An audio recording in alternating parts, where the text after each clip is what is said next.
Kita lanjutkan kajian kita tentang Asy-Syama'ilul Muhammadiyah. Kajian tentang profil Nabi sallallahu alaihi wasallam dari aspek fisiknya, pakaiannya dan seterusnya. Atau kita singkatlah dengan figur Nabi sallallahu alaihi wasallam.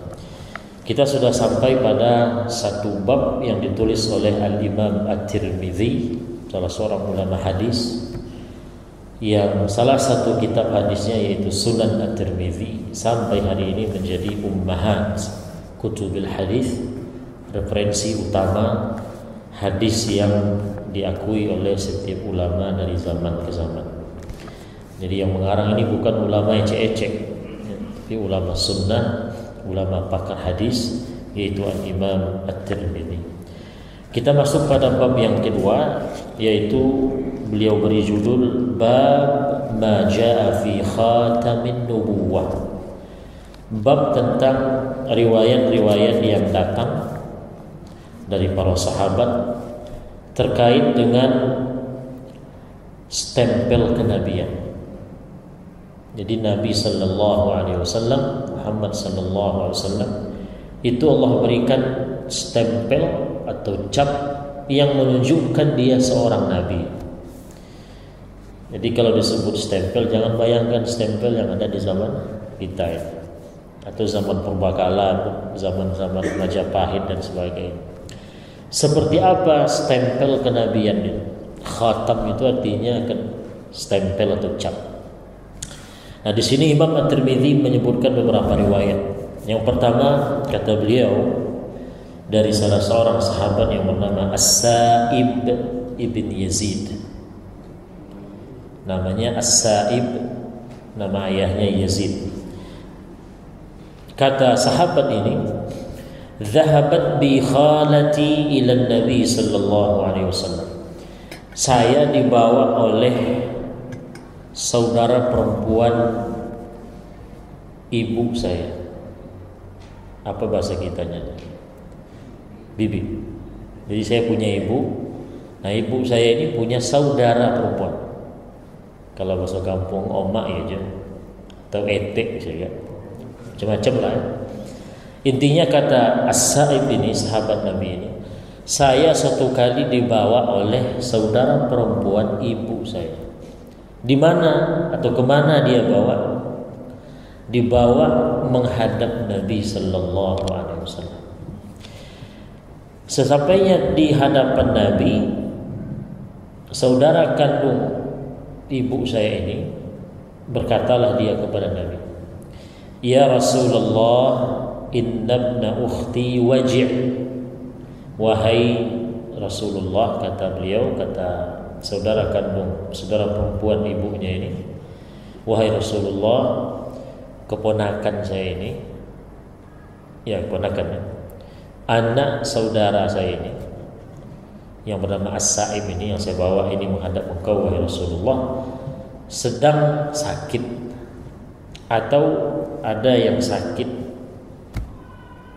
pada fisiknya. Artinya ini ceritanya dia minta berobat, minta diobatin. Maka dibawa menghadap Nabi. Samalah orang-orang tua kita dahulu. Tengok anak agak sakit dikit, dibawalah ke orang-orang soleh, alim ulama di kampung itu. Tujuannya apa?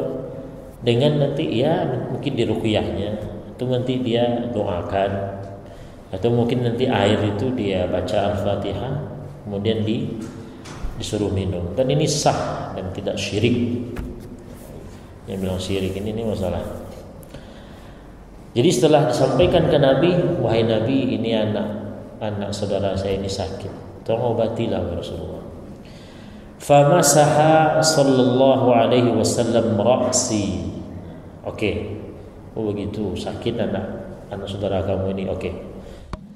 Lalu Nabi sentuhlah kepala saya, kata As-Sa'ib ini. Jadi kalau dibikin gambaran ceritanya sini. Dipegang oleh Nabi, diusapnya lah kepala saya, kata As-Sa'ib. Nah, kalau Nabi yang mengusap tentu tak sama dengan kita kan. barokah. Jadi tubuh Nabi itu Allah titipkan, Allah berikan keberkahan. Maka para sahabat itu banyak mengalap berkah, kalau bahasa kitanya ngalap berkah, at-tabarruk, mencari keberkahan pada fisik Nabi sallallahu alaihi wasallam. Bahkan disebutkan dalam riwayat, Nabi kalau meludah itu tak ada yang sampai ke tanah, tampung sama sahabat.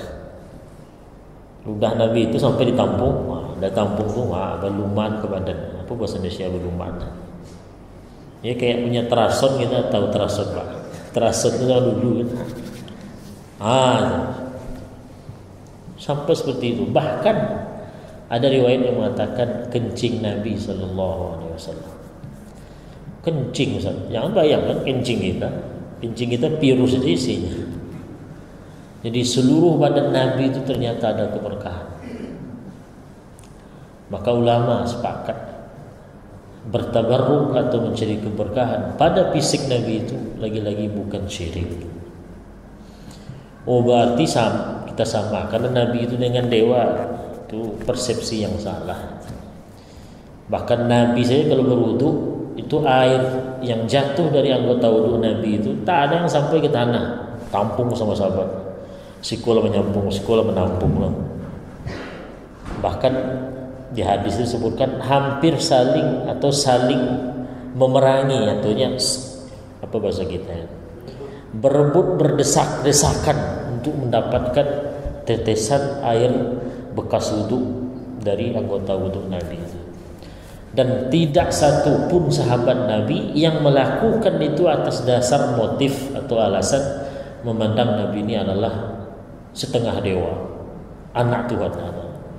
Hasya lillah, dan maha suci Allah dari itu, dan tak mungkin sahabat melakukan dengan motif itu. Kemudian jadi diusaplah kepala Nabi. Apalagi wada'ali bil barakah, diusap oleh Nabi kepala saya, kata As-Sa'ib.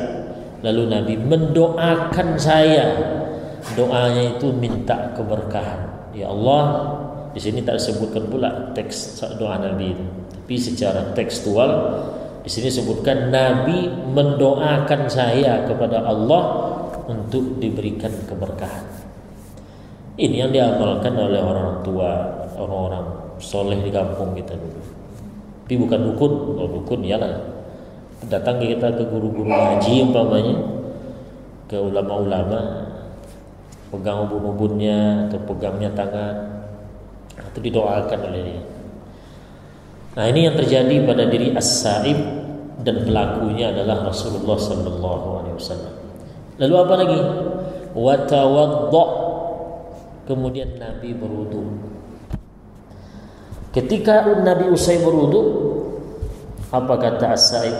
Fasharibtu min wudu'ihi, lalu saya minum sisa dari wudu, sisa dari air wudu Nabi itu. Betul. Wudu Nabi, siap Nabi berwudu kan sisa tuh.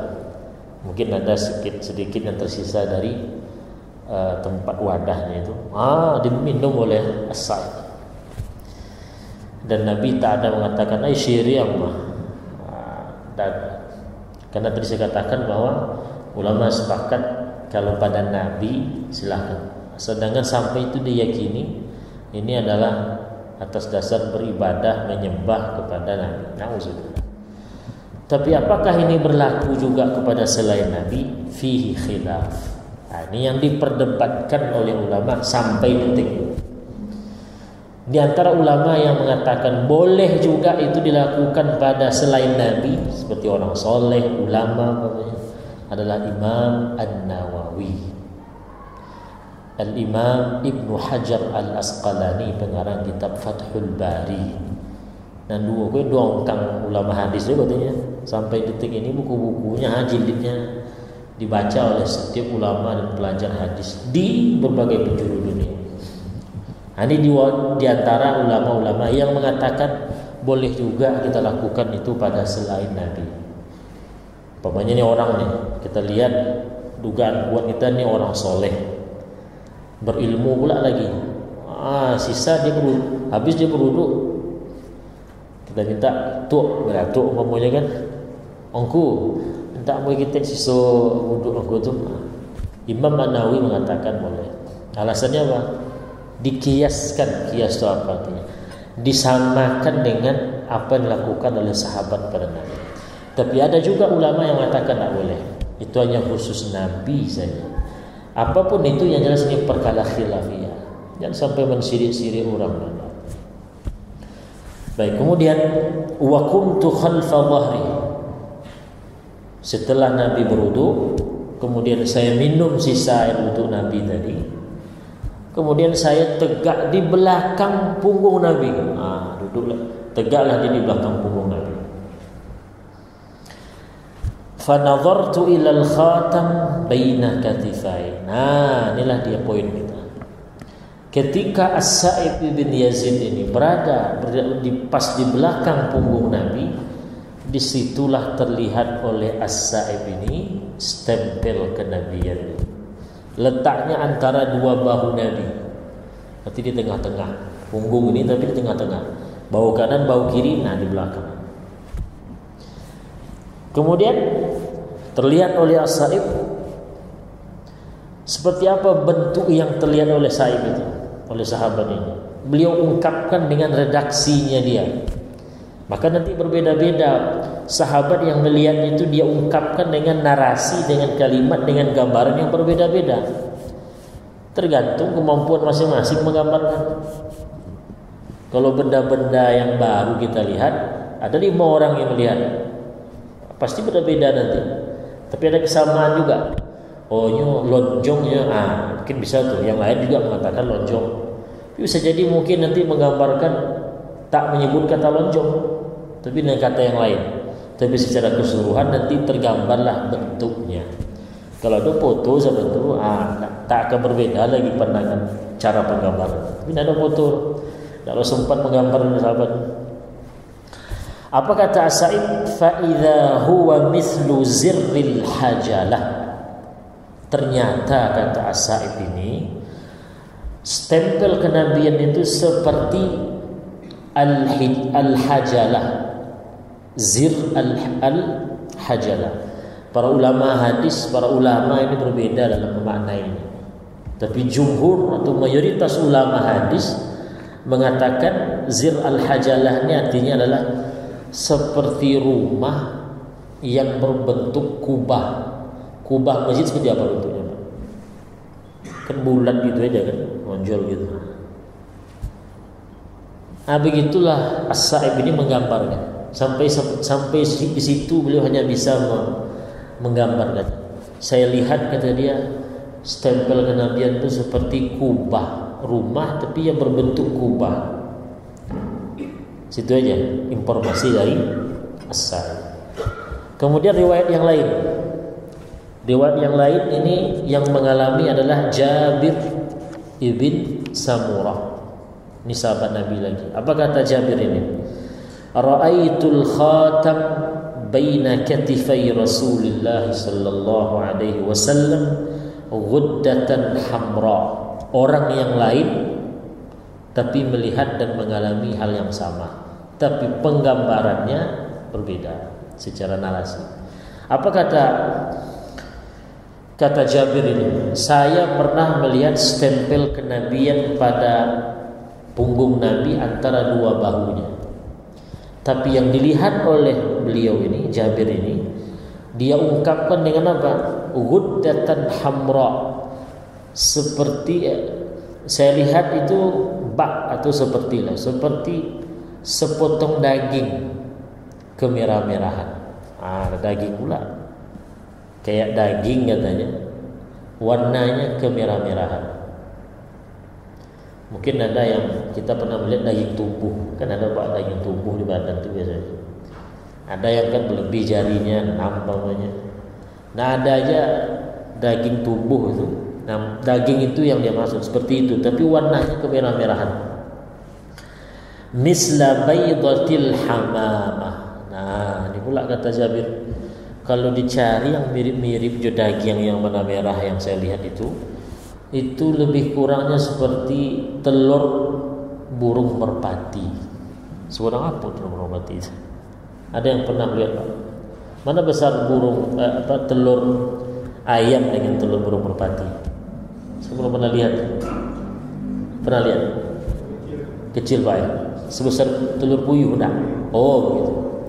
Kalau segodang telur ayam dalam mungkin saudara kan. Tapi bisa juga fisik Nabi besarnya cocok juga. Anggaplah sebesar telur puyuh. Nah, jadi kata Jabir, saya pernah melihat stempel kenabian di punggung Nabi itu antara dua bahunya. Dia berupa daging, warnanya kemerah-merahan, mirip dengan telur burung merpati. Nah, baik. Kemudian dalam riwayat yang lain disebutkan, ini riwayat dari anak Ali bin Abi Thalib dan isinya tentang Ali bin Abi Thalib. Kata anak Ali bin Abi Thalib ini, kana Ali idza wasafa Rasulullah sallallahu alaihi wasallam. Jadi kata keturunan Ali bin Abi Thalib radhiyallahu anhu, katakanlah kita bilang ayah kami yang bernama Ali bin Abi Thalib dulu pernah menggambarkan pada kami seperti apa figur Nabi itu, fisiknya, sifatnya. Di antara gambaran Nabi yang disampaikan oleh Ali bin Abi Thalib kepada kami waktu itu adalah, kata Ali, baina katifaihi khatamun nubuwah.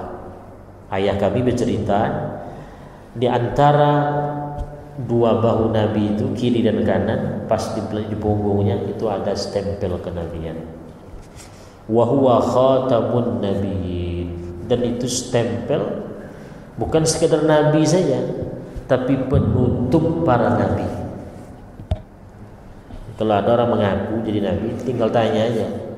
Kami dapat informasi dari nabi bahwa nabi yang terakhir itu ada stempel khususnya. Nah sekarang coba tunjuk mana stempel kenabian Anda sebagai nabi yang terakhir. Nah, kan bisa. Nah, kecuali dia nekat untuk membuat itu tadi.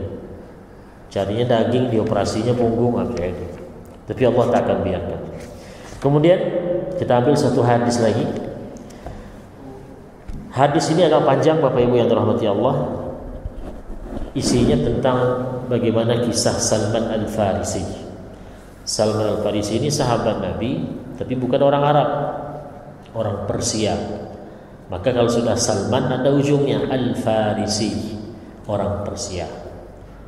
Kalau Minangkabau, ulama-ulama di Minangkabau itu biasanya menyebut dulu Al-Minangkabawi.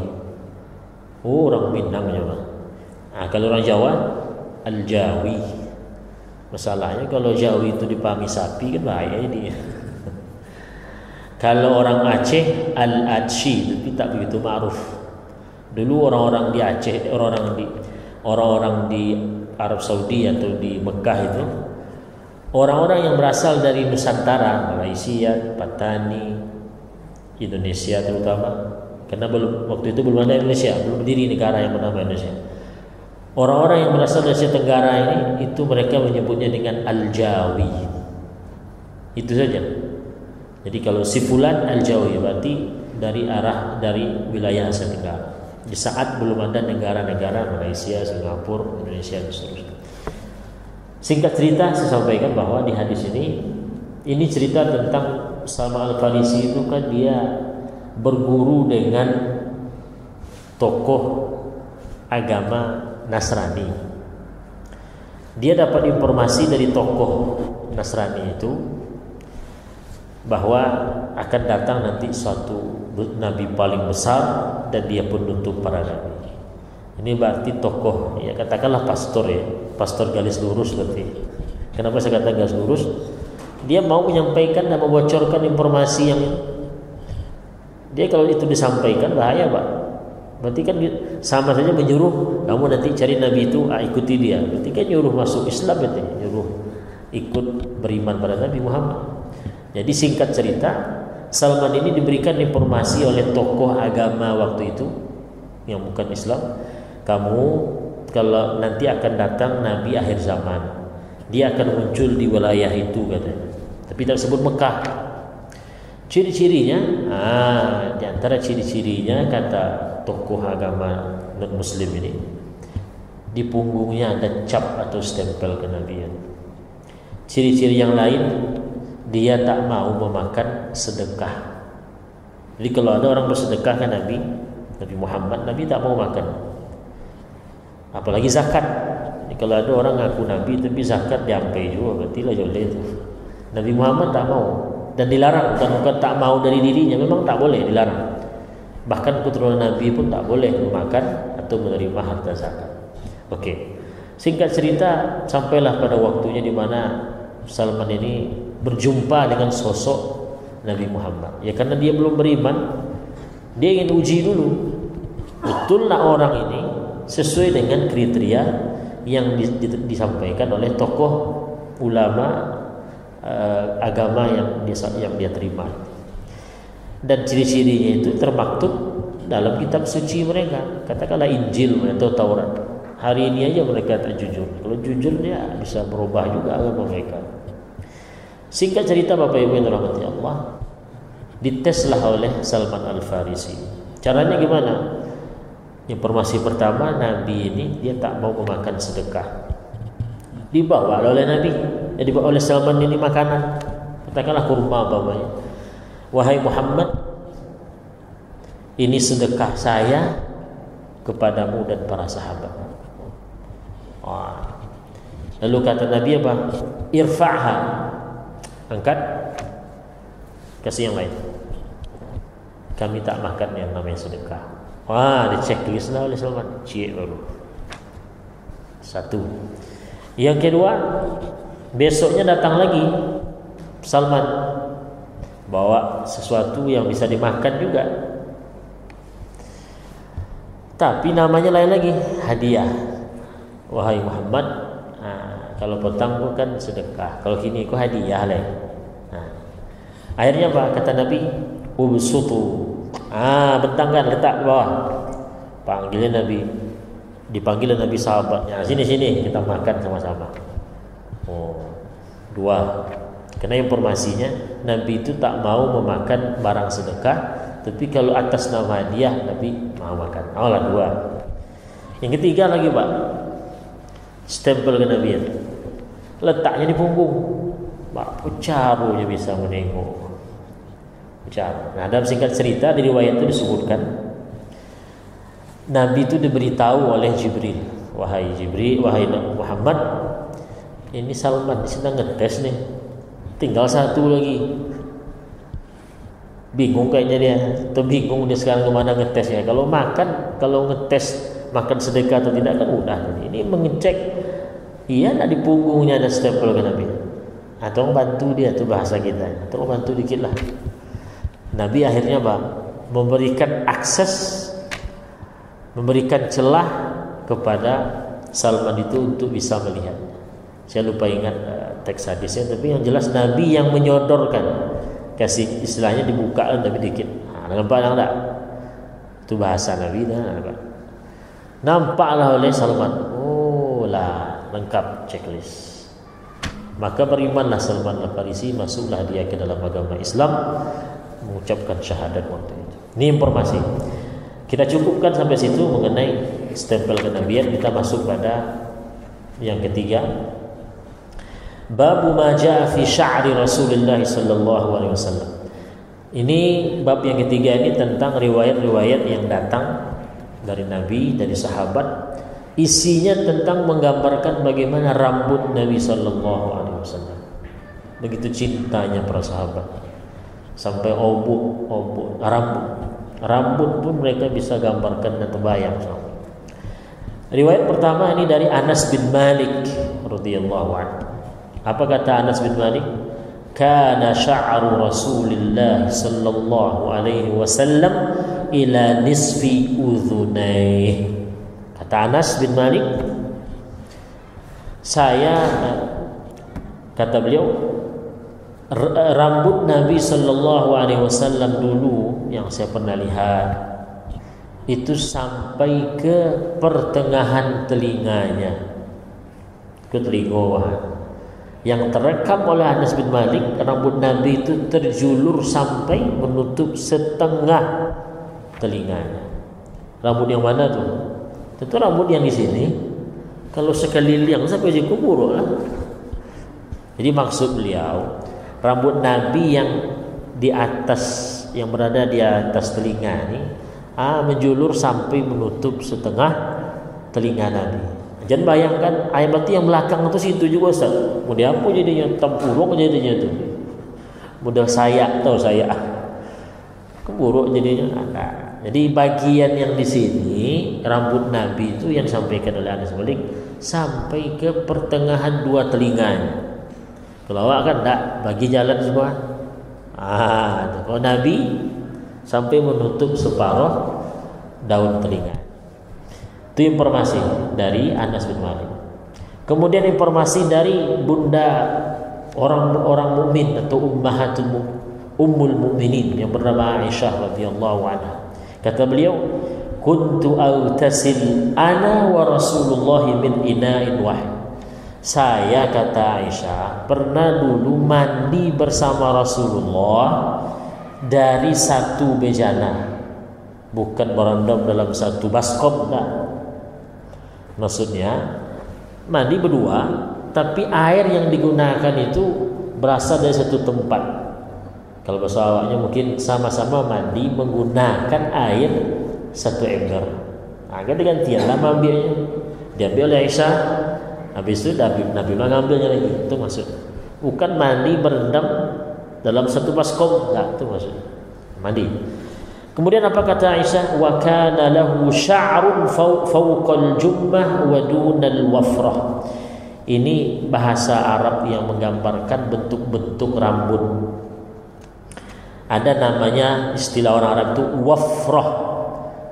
Bahasa kalau artinya rambut yang sampai kepada daun telinga. Jadi kalau ada rambut yang sampai menjulur ke telinga ini, itu orang Arab menyebutnya wafrah. Jadi kalau ada nanti orang kita lihat sampai rambutnya menutup telinganya, wafrah rambut yang itu bahasa Arabnya. Ada lagi style rambut itu disebut oleh orang Arab itu namanya al-lummah. Itu rambut yang melewati telinga, lewat telinga nih. Tadi sampai ke ini yang telinga, ini lewat. Itu disebut oleh para disebut oleh orang Arab itu al-lummah. Ada lagi namanya al-jummah. Kalau 3 style rambut itu. Al-jummah itu artinya sampai ke bahu. Tuh. Yang tak ada berarti yang hanya sampai bergaris itu.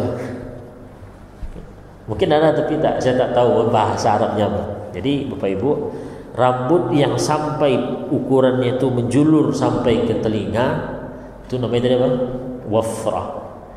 Kalau lebih dari telinga, itu namanya al-lummah. Kalau sampai ke bahu, itu namanya al-jummah. Nah, rambut Nabi yang model apa? Rambut Nabi itu 2. Kalau yang di sekitar telinga, di belakang telinga ini, itu rambut Nabi sampai ke bahu. Berarti al-jummah. Mungkin ada di antara kita yang pernah melihat film yang dibuat oleh orang Arab tentang ulama-ulamanya. Pakai sorban, Pak. Ada rambutnya itu agak bengkok dikit sini sampai ke bawah. Gagah bentuknya tuh. Jangan bayangkan kayak film-film kerajaan dulu. Orang Arab itu kalau bikin film tentang ulama, kalau pas rambutnya itu mirip Nabi ini, nampak tuh modelnya. Silakan nanti tengok.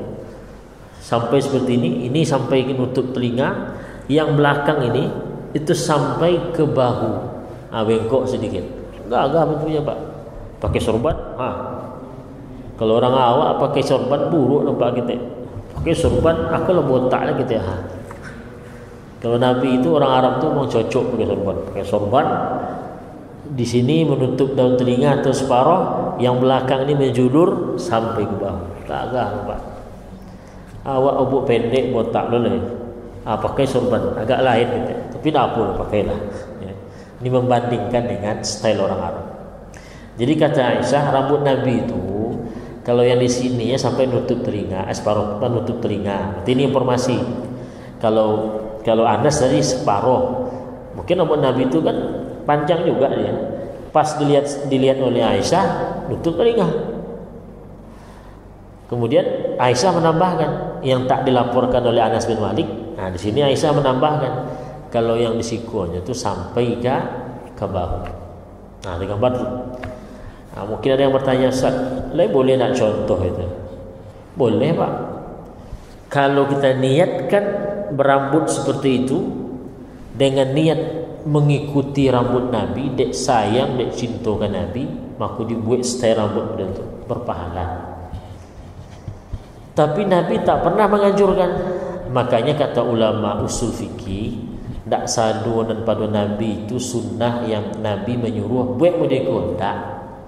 Ada gerak-gerik Nabi, tingkah laku Nabi, figur Nabi yang itu tak termasuk sunnah, dalam artian Nabi tak menyuruhnya, tak menganjurkannya. Sehingga kalau kita tak buat seperti itu, tak meniru itu, ya kita tak berdosa. Cuman kalau kita tiru juga, alasannya apa? Dek mengikut Nabi, dek sayangkan Nabi, dek ingin mencontoh Nabi, dibuat mode itu, berpahala. Jadi dek itu tuh makanya berpahala. Tapi kalau ada orang yang dia tak setel rambutnya seperti yang kita aja, tak ikutnya rambutnya model itu, dia bilang tak sunnah, pula. Karena bab ini bukan bab sunnah seperti mungkin berjenggot dan lain sebagainya. Kalau jenggot itu Nabi menyuruh. Kalau yang berambut model tadi tidak ada riwayatnya. Sahabat, kalau nanti berambut tolong tiru ya, tidak ada. Cuman ada mungkin sahabat yang mengikut seperti itu. Silahkan, tidak ada masalah. Cuman syaratnya rambut Nabi itu kan rapi, Pak. Nanti ada gambaran bagaimana Nabi merawat rambutnya. Iku rambut lo panjang, ndak ada dia teratur, ndak dirapikan. Lepas yang loba aja nih, lepas kutu, ndak ada minyak, ndak ada sisir. Nah, situ kesalahan. Jadi kalau ada anak-anak kita nanti atas dasar ingin meniru Nabi nih, tahu dia cerita ini, dipanjangkan sini lebih dikit. Kita tanyalah, kenapa rambut model tuh? Saya dapat pelajaran di sekolah rambut Nabi begitu. Jadi saya ingin meniru Nabi. Lah iyo ya enggak? Iyo ya. Silakan, tapi rawat bagus. Itu. Yang larang pula nanti kalau itu motifnya. Tapi kalau dia gara-garanya menengok artis Korea, artis Amerika, itu dibuatnya, itu tidak bisa. Itu perlu kita larang. Kemudian Bapak Ibu yang dirahmati Allah, saya tambahkan sedikit. Ada lagi gerak-gerik Nabi itu yang itu Nabi tidak menyuruh untuk diikuti dalam artian ikutilah sunnah saya, tidak. Tapi ada sahabat yang mengikutinya, meniru dan mencontohnya. Jadi ada sahabat Nabi namanya Abdullah ibnu Umar, anak dari Umar bin Khattab. Beliau dikenal sebagai orang yang paling kuat mencontoh dan meniru Nabi Muhammad sallallahu alaihi wasallam. Sehingga pada hal-hal yang sahabat tak meniru, dia tiru. Apa contohnya? Nah, Abdullah bin Umar ini disebutkan kalau dia itu sedang menunggang kuda, atau unta melewati sebuah jalan, terekam dalam benaknya, dalam memorinya, Nabi itu pernah singgah di bawah pohon ini, pernah singgah di situ. Dia lewat jalan itu, dia sengaja singgah juga di tempat itu. Ditanya alasannya kenapa? Karena saya pernah lihat Nabi singgah di sini dulu, maka saya juga singgah di sini karena mencontoh Nabi. Karena saking cintanya pada Nabi. Dan sahabat lain dikatakan jarang yang buat seperti itu. Sehingga terkenallah beliau orang yang paling dalam, paling kuat mencontoh Nabi. Kalau sembahyang nanti di masjid, yang di masjid itu pernah Nabi sholat di situ. Ingat dia kalau Nabi itu pernah sholat di tiang yang ini, itu enggak, tapi Nabi pernah sholat di belakang tiang. Dia akan sholat di belakang tiang. Ditanya apa alasannya?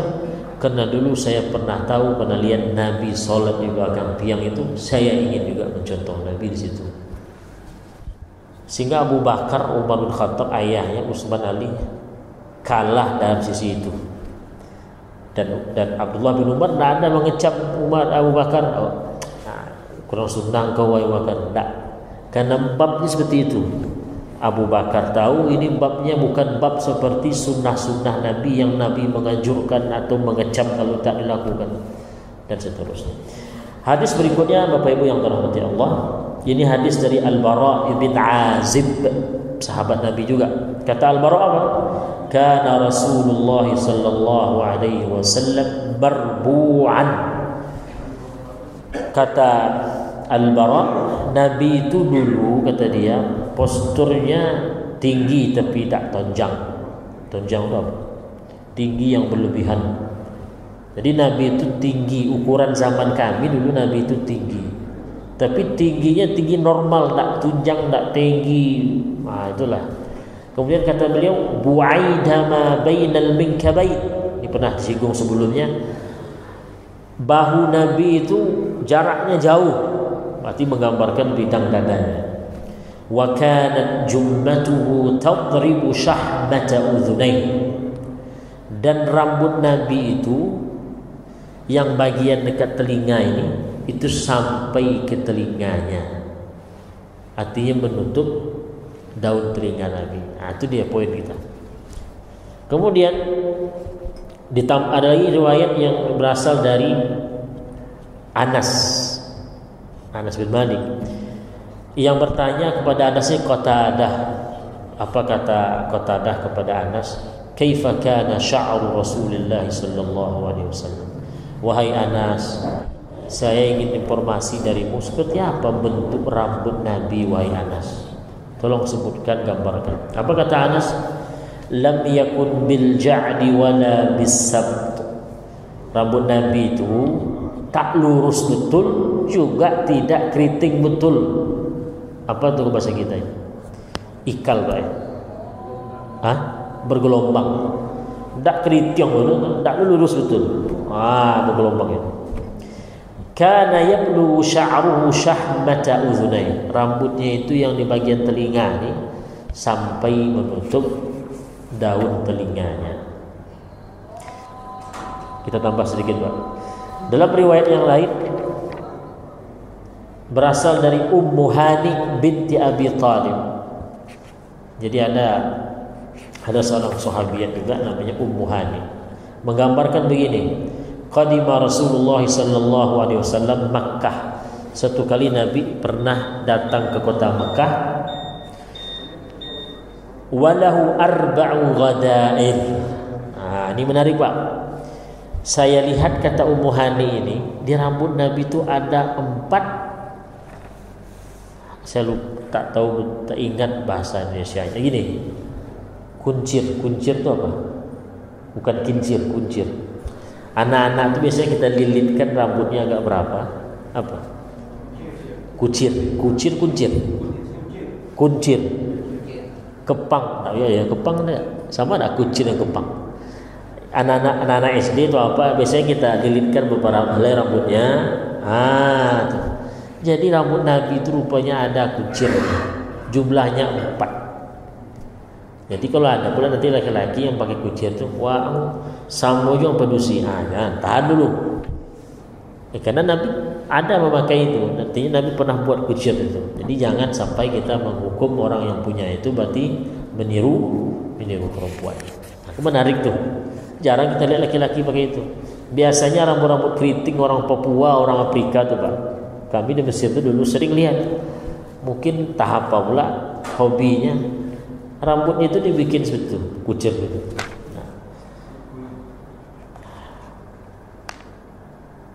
Kemudian yang terakhir, hadis tentang rambut Nabi, hadis yang berasal dari Ibnu Abbas. Nah, sekarang begini, Pak. Tahu Pak sibak kan? Sibak itu apa bahasa Indonesia? Sibak itu gaya rambut. Ya. Nabi sallallahu alaihi wasallam dalam hadis ini digambarkan begini, Pak. Rasulullah itu dulu pernah meluruskan rambutnya, tak dibelah. Kalau sisir kita bagi dua. Itu lain nama itu kalau bahasa Arabnya yafriq. Nabi itu dia rambutnya itu disisir lurus saja, tak dibelah. Dan orang-orang musyrik waktu itu kesukaannya kalau bergaya rambut sisir itu dibelahnya, dibagi dua, kanan kiri atau mungkin depan belakang. Itulah. Kalau Nabi gaya rambutnya, sisir rambutnya tak dibelahnya kepalanya tuh, rambutnya lurus saja. Kenapa? Karena Nabi mencontoh ahlul kitab, mencontoh orang-orang yang katakanlah umat Nasrani waktu itu dan Yahudi yang memang pola rambutnya itu seperti itu. Dan Nabi itu, apa motif Nabi kok seperti itu, meniru ahlul kitab itu? Karena disebutkan di hadis ini, kana yuhibbu muwafaqata ahlil kitab, karena Nabi itu suka meniru umat Nasrani atau Yahudi dalam hal-hal yang tidak ada wahyu dari Nabi, dari Tuhan. Maka Nabi lebih condong meniru gaya orang Nasrani, orang Yahudi waktu itu, dalam hal-hal yang tak ada wahyu konkret dari Nabi, dari Allah. Tapi ternyata Bapak Ibu yang dirahmati Allah, setelah itu Nabi mungkin dapat wahyu atau dapat arahan dari Jibril, Nabi rubahlah gaya rambutnya. Kalau tadi lurus saja, kemudian berubahlah Nabi itu rambutnya dibelah dua. Tsumma faraka Rasulullah ra'sah, lalu Nabi belah kepalanya. Dalam artian kalau bersisir ataupun kalau tak bersisir ya rambutnya diginikan, dibagi dua. Begitulah bentuk rambut Nabi sallallahu alaihi wasallam. Mudah-mudahan ini bisa diambil manfaat, dan ya kalau memang kita cinta pada Nabi, ingin meniru silahkan, tapi jangan lupa tanamkan dalam hati kita atas dasar ingin meniru Nabi sallallahu alaihi wasallam. Demikian Bapak Ibu yang dirahmati Allah, mudah-mudahan bermanfaat. Subhanallah wa bihamdik, asyhadu an la ilaha illa anta, astaghfiruka wa atubu ilaik. Assalamualaikum warahmatullahi wabarakatuh.